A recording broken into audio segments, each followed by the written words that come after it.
Welcome to Empower Half Hour, a podcast presented by Scope Disability Services, where we don't just tell stories, we share journeys.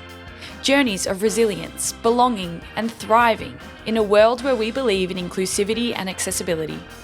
So lean in, listen closely, and be part of the journey. Because when we share stories, we inspire and empower everyone. G'day everyone, I'm Zane McKenzie, Inclusion and Belonging Manager here at Scope, and your host for today's episode of the brand new Scope podcast, where I'm very happy to welcome our special guest, our new CEO, Lisa Evans. Well, Lisa, welcome to the Empower Half Hour. Thank you for having me. How does it feel stepping into your new role as CEO and being, I guess, the very first guest on our brand new podcast? Look, I'm very honoured to have the role as CEO here at Scope. It is a new skin that I have to wear, and I have to kind of step out of my old skin and put my new skin on for the role. So it's really good to be here with you and be the first guest on our series of podcasts. Well, we really appreciate your time. Obviously, we know each other fairly well, so I'm quite familiar with your story. But for those who don't know you quite as well as I do, could you share a little bit about your story and what drives you? Sure. So my story is that I started my career as a nurse, and I was always interested in nursing because I was always interested in people and what happened to people. So a natural curiosity led me to sort of healthcare, and I had a really happy and successful career as a nurse for a good part of almost 30 years. And I guess if I reflect back on my early days, even as a student nurse, I used to look forward to the next shift. I couldn't wait to get up in the morning and come to work to see what had happened to my patients overnight. So there was that natural curiosity to see how things folded out with the people that you cared for. My leaning into disability, so it was quite a conscious decision for me to move out of healthcare and move into the disability sector. And I did that when I was still working at St John of God. I have a son who's now 26 years of age, and he lives with a severe disability. He has a genetic condition, so he's never ever crawled or walked or sat up on his own, and he's been peg-fed since he was 18 months old, and he now lives with a tracheostomy and a ventilator, and he lives in a SIL home with another provider. So there was always this tension for me professionally about continuing to work in healthcare and in hospitals versus, trying to step into the disability sector and I guess try and have impact in a sector where I'd walked in pretty big shoes for 22 years at that point. So there came a point at St John of God where I felt that I was brave enough to make that leap from a sector in healthcare where I knew a lot and I was very comfortable running hospitals and operating theatres and maternity wards and all different things, and try my luck in a sector that I really felt passionate about, which was the disability sector. So I had the opportunity at St John of God to move into their disability service, which I did, and I ran that for 3 years before I came to Scope over 2.5 years ago. So that's kind of the story as to how I got here. But I think disability has been a thread throughout my whole life. As a young girl, I had an uncle. My mum's brother had Down syndrome, and he was born in the early 1950s. And when he was 18, he moved to a farm in Lilydale. And I remember as a young girl going to visit him at that farm. It was a working farm. And so I was I was always around people that had intellectual disability, and I was very familiar with that. So it was very much a part of what we grew up with in our family. And then when I became a mum to my eldest son, it was a different experience again. So it's always been around me, Zane. So I feel very comfortable here. I don't miss running hospitals. This sector is never dull at all, and I am still curious and interested in what happens to our people.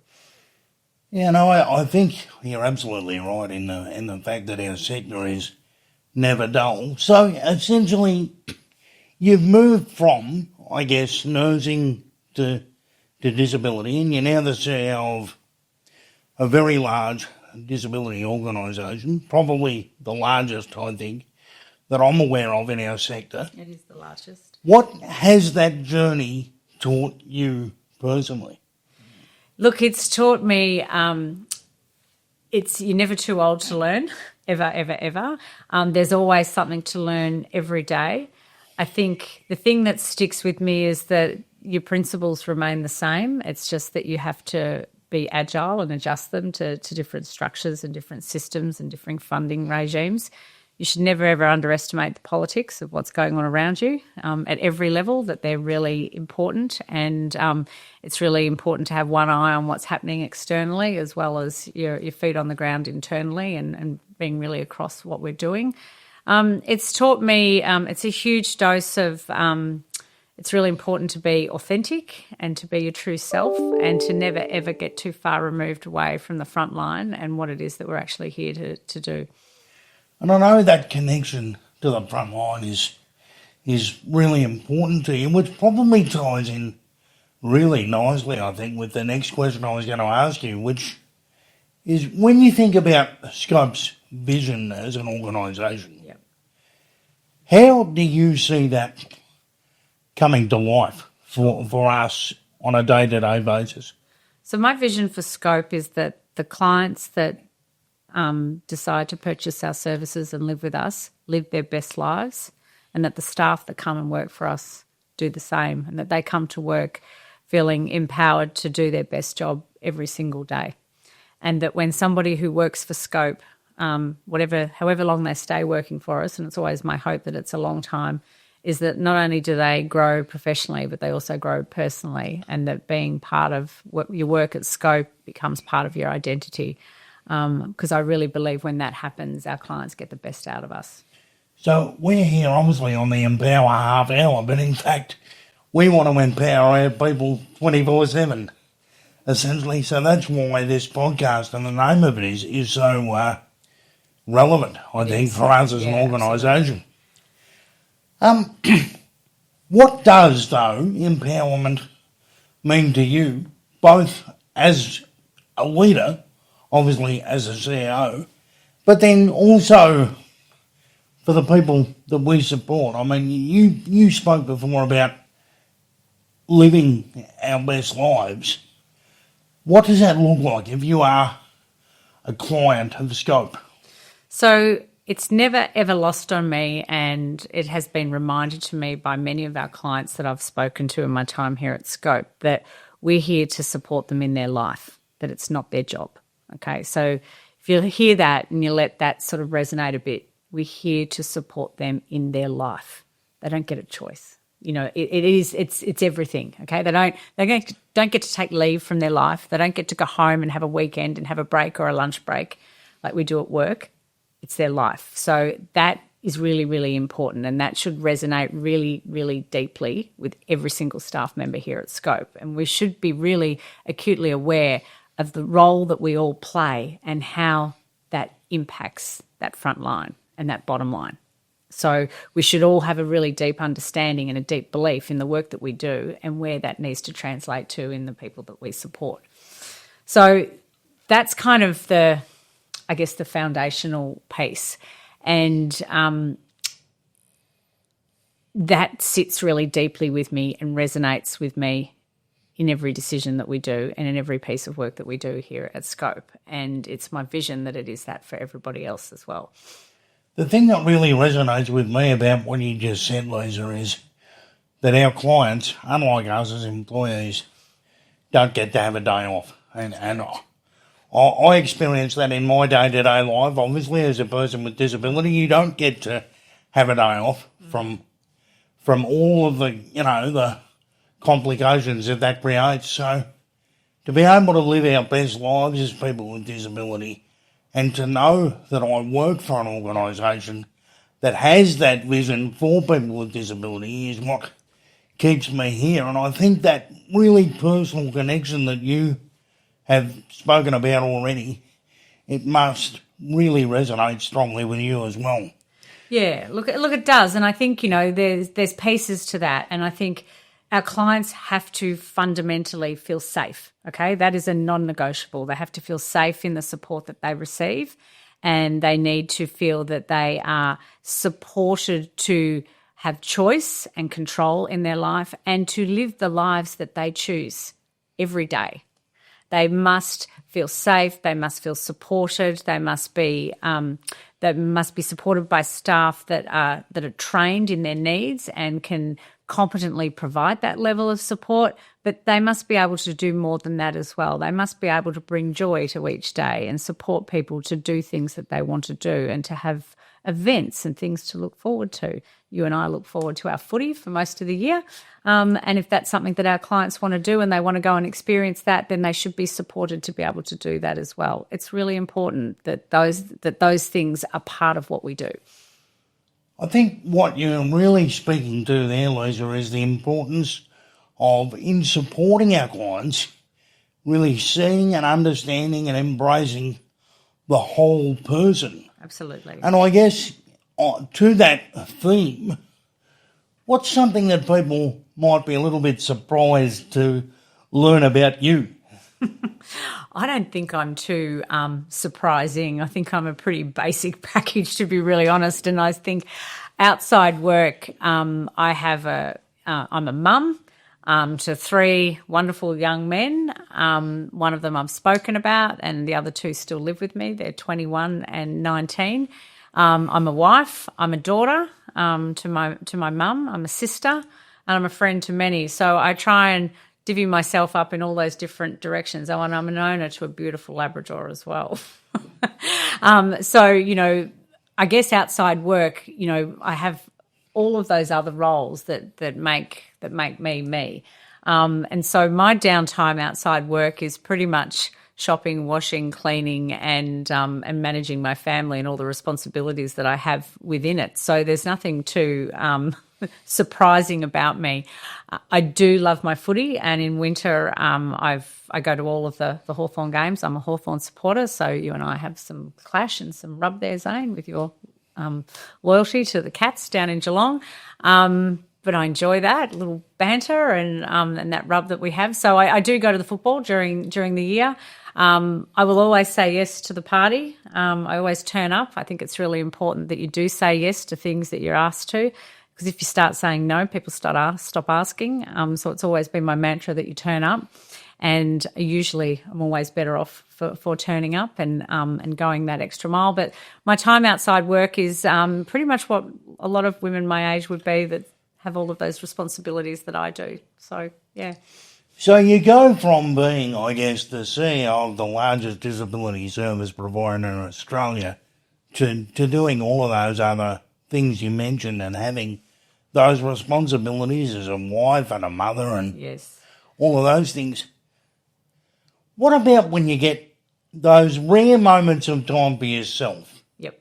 How do you actually wind down after a really busy week? Because I've got to be honest, I feel like every week at Scope is the busiest one I've ever worked, and I'm sure you're all the same. So how do you wind down? Yeah, look, I'm a regular exerciser and I'm an early morning walker. You'll see me pounding the pavement of my neighbourhood in Richmond every morning, and that's quite religious for me. My Labrador comes and wakes me up at 5:30 every morning and ensures that I get out of bed every day, and we enjoy that. So that is something that always starts my day in the same way. Winding down at night, I might watch a TV show, I might chat on the phone to a girlfriend, or I'll go and meet somebody and we'll go out for a bite to eat or something like that. So generally those sorts of things, and I'm pretty much in bed by 9:30. I'm a bit boring. The day starts at 5:30, and certainly Sunday to Thursday, I'm in bed by 9:30 each night. I'm not too surprised to hear that, Liz. It's a bit like at the end of the day when the puff runs out, it runs out, and all of a sudden I can't talk anymore, and I just need to be horizontal. Obviously, one of the key things about being a CEO is providing leadership to all of those of us who are the Scope family. Mm-hmm. How would you describe your leadership style? And can you provide an example or a couple of examples that really, I guess, demonstrate that? Yeah. Look, I think when I've done all of my profiles and things like that, the version of me that you see personally is not that different to the version of me that you see professionally. Though my husband would say that you're not the CEO at home, Lisa, you need to step back a bit when I try and make too many decisions and take too much control, but which I probably wouldn't do at work anyway. I think I am the sort of leader that is I certainly do a lot of consultation and collaboration with our teams and listening to our people. And that is part of, I think, when you're running a business that's a human service business like Scope is, it's really important that we are as the leader, that we are the enabler and not the person that makes all of the decisions, that we consult and we listen. But there's also an element to leadership, and I think my style of leadership where you have to be brave and you have to be courageous. You always have to make decisions that are right for the organisation, and that's never lost on me. So I think there's been many examples throughout my leadership career where I have had to be brave and courageous and lean into things that are personally and professionally uncomfortable for the greater good of the organisation. Usually that's not too hard because when you do that, it's usually the right thing to do. So I guess it's about, my style of leadership is very much reflective of who I am as a person, and I'm not afraid of hard work. I'm not afraid of making hard decisions, and sometimes that's just what leaders need to do and to be. But we must listen to our people and we must bring them along that journey with us. I know you mentioned before in our previous discussion that you're a keen exerciser. I imagine that is an important part of what keeps you grounded. But I was also wondering, is there a particular quote or a particular person or people that sort of inspire you to be who you are as a leader and as a person? Yeah, look, there's a few quotes that I continually bring up and reel off, and I think one of them is that if you don't ask, you don't know. So be curious, and if you feel that you want to know something more or you don't know enough about something, then just ask, and always ask what feels like the dumb question. And I do that all the time, and usually it's not a dumb question. There's no such thing as a dumb question. So I do that. The other thing is that I think it was an Albert Einstein quote that if you do the same thing again and again expecting a different result, that's the definition of insanity. So, that's why we have to it's a call to change. I think that if you want a different outcome, you've actually got to change it up and do something differently. Otherwise you won't get it. And I think that the third quote that resonates really deeply with me is one from Maya Angelou, and it's people won't remember what you did, but they remember how you made them feel. And that one does resonate really deeply with me because I think and I've always been in situations myself when I've heard bad news or something that wasn't what you were wanting to hear. Sometimes it's not the actual news, it's how that information was delivered to you as to how you feel at the end of it. And that's I'm always really cognizant of that, about how you make people feel when they're in your space, in your presence. What do you think is one word that your colleagues would use to describe you? And I guess maybe the more accurate way of saying that is, what is one word you would like your colleagues to use to describe you? That I'm authentic, that what you see is what you get, and that I'm really, I guess there's two words, that I'm passionate. I couldn't do this job if I wasn't deeply passionate about why we do this job. I don't think I could be a CEO of any organisation. I have to be a CEO of something that I really believe in and that really resonates deeply with me, and what we do at Scope here does. It's so aligned internally with who I am as a person and what I believe in, that it's really easy to get the momentum to get out of bed every day. I feel very, very privileged, and the responsibility of and the enormity of what we have, what we do, and what we can do with this is never ever lost on me, and that's a real driver for the day, Zane. Every day. Sure. Yeah. Well, Lisa, we are on the Empower half hour. And we're already at half an hour. and I suspect This will probably be a fairly regular question we ask in line with the theme of this podcast. So I'd like to see how you would finish this sentence. Okay. I feel empowered when? I feel empowered when we are able to do things collectively that make a difference to the people that we support. That's a great answer. I don't think I would particularly answer very differently. If there was one takeaway that you wanted to give our listeners today from our discussion, Yeah. what is it?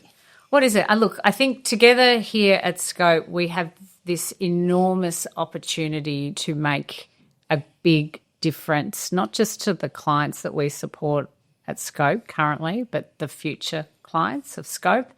And by way of what we do at Scope, we can influence the narrative and the trajectory of this sector in Australia. And that is really, really exciting. And it's a lot of responsibility, but it's also really, really exciting, because if we can make things work here at Scope, then the rest of the sector will also work. And that's the opportunity that's ahead of us. And I think we need to be really cognizant about how we go about doing that, and we need to be really mindful of all of the levers that we need to work with in order to enable that. I think we need to be really clear and crystal clear on our mission and what part of our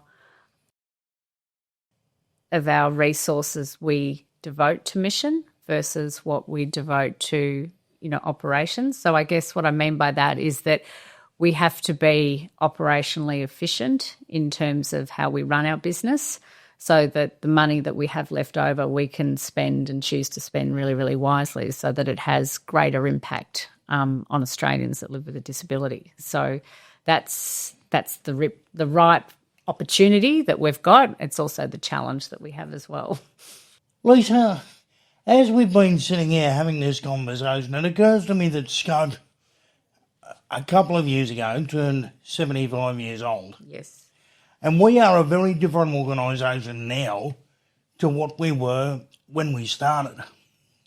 You are really, for all intents and purposes, a brand new CEO for the organisation. So I wonder if you could give us a bit of insight into what you think the next part of Scope's journey is, in terms of what are we going to look like in the next 5, 10, 20 years and beyond. Yeah, that's a really, really good question, and I'm really glad that you asked that. It's really important. I think as leaders, we are caretakers of the mission of Scope while we are here in our roles that we do. And it is really incumbent on us to set it up so that it future-proofs and it's still here in another 75 years, absolutely. And I think whilst we learn a lot by looking backwards, we live going forwards, and that's really important. And I think it's important that that this service will have to change again. It will change again, and it will look very different in another 5-10 years to what it does today, because we know that people that are coming through, that disability is starting to present differently in Australia than what it used to, and that we know that many of the people that we support in our SIL homes, we're not seeing them come through the same types of disabilities that used to, we're not having, there's no institutionalisation anymore of people with disabilities. And we're seeing, the younger cohort looks a little bit different. There's more psychosocial disabilities. There's more autism spectrum disorders. It's different to what we used to see back in the days when there were institutions around and people were given up at birth or as very young children. So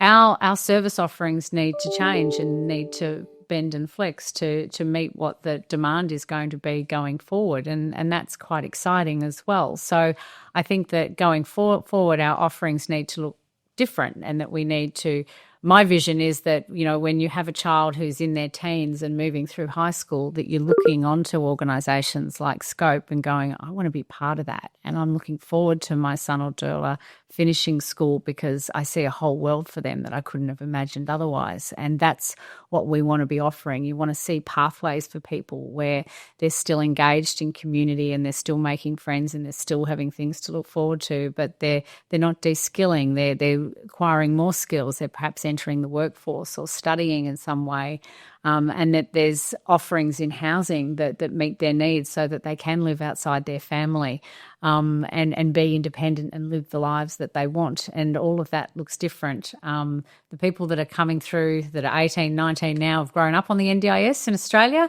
so they've been used to having a lot of choice and control about how they live their life. They've had therapy involved in their life all from the get-go, and we need to modify what we do in order to meet that demand going forward. So that's the exciting piece, but we still need to be very mindful of the responsibility that we have and ensure that those clients that we have currently are getting the best service that they can possibly get from Scope and that it meets their needs. A big thank you to Lisa Evans for joining us today and sharing such an inspiring and personal story. Lisa, your passion for empowering people really does shine through. Just one more question before you leave. Sure.